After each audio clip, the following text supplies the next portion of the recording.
Hello, today we will make short videos explaining different topics from today's chapter, and the name below these 4 topics is our group members.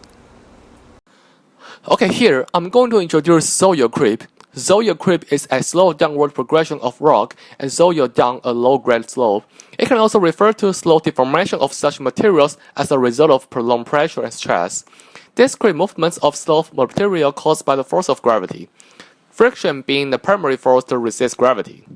And we can separate the causes of soil creep into 4 categories. First, expansion and contraction of ground. Second, solution of suitable materials. Third, burrowing animals and worms. Fourth, earthquakes. That is just a simple way to distinguish the different reasons to cause the soil creep. And the evidence of soil creep. Can we see the bedding trees that are caused by soil creep? Actually, no. Bedding trees is probably overstated. Trees may bend for many reasons, such as too-root light, and that is not a strong and enough reason to explain the soil creep. Well, you can say curved tree trunks may indicate a ground displacement by soil creep. Anything exerted into ground will tip in the downslope direction, like walls and etc., because soil creep is fattest at the surface. Our topic is difference between transport limited and weathering limited Hillslopes process, and the name below the topic is our teammates. There are 3 factors that influence Hillslopes process, including weathering, mass movement, and erosion. Weathering limited process is very common on hard rocks, which weather very slowly. Transport limited process usually along with high potential weathering, but outputs from slopes are restricted. The main difference between the 2 soil is our sediment cover area with an abundance of weathered materials just laying around and are transport limited surface, whereas areas with no sediments laying around are weathering limited.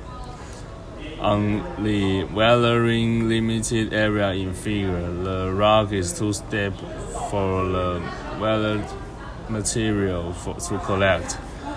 The sand that weathers away from the rock face falls or is somehow transported down to the transport limit area. Here, the rate of erosion is less than the rate of sediment production. Erosive process can't keep the sand swept away in the flat topography, though like it can on the steeper rock surface. Okay, so there's 2 figures. Weathering limited scopes, and there's the material is transported away as fast as it's weathered. Production rate is slower than transport rate.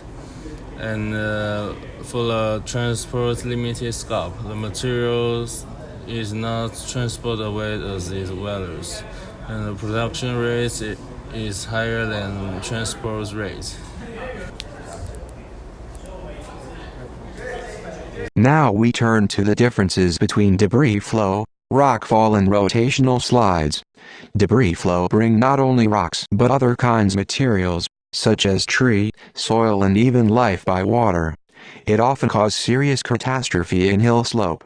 Rockfall and rotational slide bring similar materials, but their mechanism are quite different. Slope-dependent transport leads to convex hill slopes, and when the topography is laterally perturbed, the transport direction causes the topographic highs to lower and topographic lows to LLN, resulting in smooth topography, as suggested by the dashed line.